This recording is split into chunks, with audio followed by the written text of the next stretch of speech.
Ministerijos svarsto į parduotuves neleisti pastoviai vagiančių žmonių. Policija mano, jog tai yra puikiai mintis, kadangi tai galėtų veikti prevenciškai.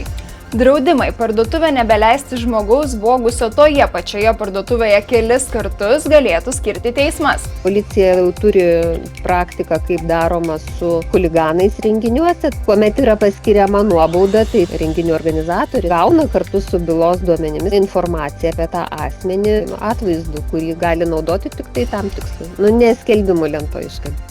Teisingumo viceministro teigimu nebeleisti į parduotuvės vagišių nėra vienintelė svarstoma nuobauda. Taip pat galvojama ir apie griežtesnės baudas.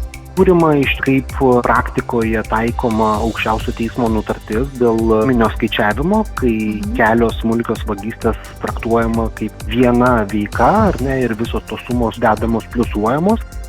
Prekybos centrų duomenimis, kuo toliau, tuo vagysčių daugiau.